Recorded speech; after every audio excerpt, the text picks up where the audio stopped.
భయ్యా నమస్తే. అందరికీ నమస్తే గైస్. ఈరోజు మళ్ళీ ఒక కొత్త న్యూస్‌తోనైతే మేము ముంగటికొచ్చేసాను. ఒక కొత్త కాంట్రోవర్షియల్ న్యూస్ అయితే ఫేమస్ అవుతుంది. సో, నిన్న 25థ్ ఫెబ్ 2025. సో, ఈరోజు మాత్రం ఒక కాంట్రోవర్షియల్ న్యూస్ అంటే 'ప్రీతి జింతా' మీద. 'ప్రీతి జింతా' సెలబ్రిటీ యాక్ట్రెస్. 'ప్రీతి జింతా' యాక్ట్రెసే కాదు గైస్. ఆమెకు ఒక ఐపీఎల్ టీమ్ కూడా ఉంది. ఆమె co owner of one of the team in the IPL matches Punjab Kings.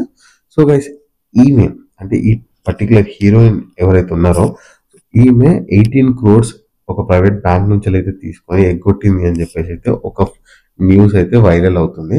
కానీ అది ఫేక్ న్యూస్ గైస్. క్లియర్ గా యాక్టర్ కూడా ప్రీతి జింతా కూడా దీనికి రెస్పాండ్ అయింది, చెప్పేసింది అనమాట. కానీ ఎలాంటి ప్రూఫ్స్ కూడా ఇంకా సబ్మిట్ చేయలేరు ఎవరు.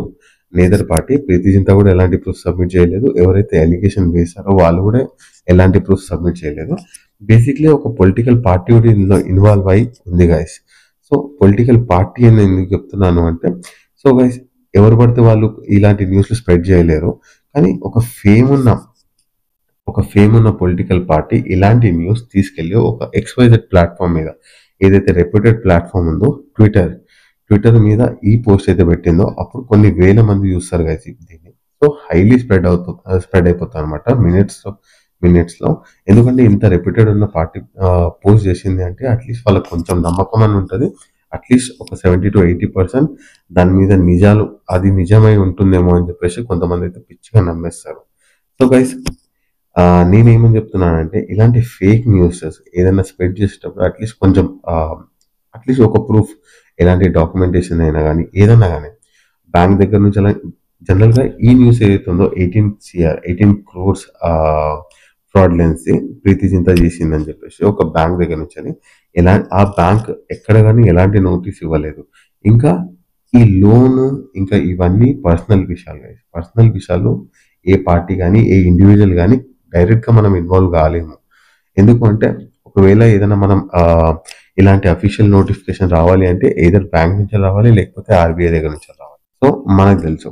సో ఈ పార్టీ ఎందుకు ఇలా పోజ్ చేసింది అని చెప్పేసి ఈ పార్టీని మనం క్వశ్చన్ చేయాలి. వాళ్ళే ఆన్సర్ చేయగలుగుతారు. మైట్ బి ఇది ఒక ఫేమ్ గురించి కావచ్చు. ఎందుకంటే ఒక ఫేమస్ పర్సనాలిటీ మీద ఈజీగా మనం టార్గెట్ చేసామనుకోండి, మనకు ఒక మంచి ఫేమ్ వస్తుంది అనే ఒక్క థాట్తోని కూడా ఈ పోస్ట్ పెట్టవచ్చు. ఎందుకంటే ఎలాంటి ప్రూఫ్స్ లేవు. ప్రూఫ్స్ ఉన్నాయని చెప్పి చెప్తున్నారు కానీ ఇప్పటిదాకా సబ్మిట్ అయితే చేయలేదు. నిన్న 25th ఫెబ్ 2025 రోజు ప్రీతి జింతా గారు అయితే రెస్పాండ్ అయితే ఇచ్చారు ఆ ట్వీట్కి.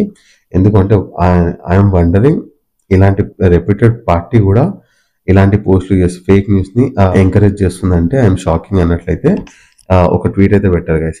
ఏది ఏమైనా కానీ ఒక ఫేక్ న్యూస్ అని చెప్పి క్లియర్గా తెలిసిపోతుంది. ఎందుకంటే ఏ బ్యాంక్ కూడా ఇప్పటిదాకా రెస్పాండ్ చేయలేదు, ఏ ఆర్బీఐ కూడా ఇప్పటిదాకా రెస్పాండ్ చేయలేదు. ఈ న్యూస్ అనేది ఎన్డీటీవీ ఇంట్లో పెద్ద పెద్ద న్యూస్ ఛానల్లో కూడా సర్క్యులేట్ అవుతుంది గైస్. సో ఇలాంటి ఫేక్ న్యూస్ని ఎక్కడ నమ్మకండి గైస్. ఒకవేళ నమ్మినా ఏదైనా ప్రూఫ్స్ ఉండేటట్టు చూసుకోండి. సో మీరు నా వీడియో చూస్తారు కదా కంప్లీట్గా. మీకు ఈ వీడియో నచ్చినట్లయితే దయచేసి సబ్స్క్రైబ్ చేసుకోవడం మర్చిపోకండి. లైక్ అండ్ కమెంట్ చేయండి. Thank you so much.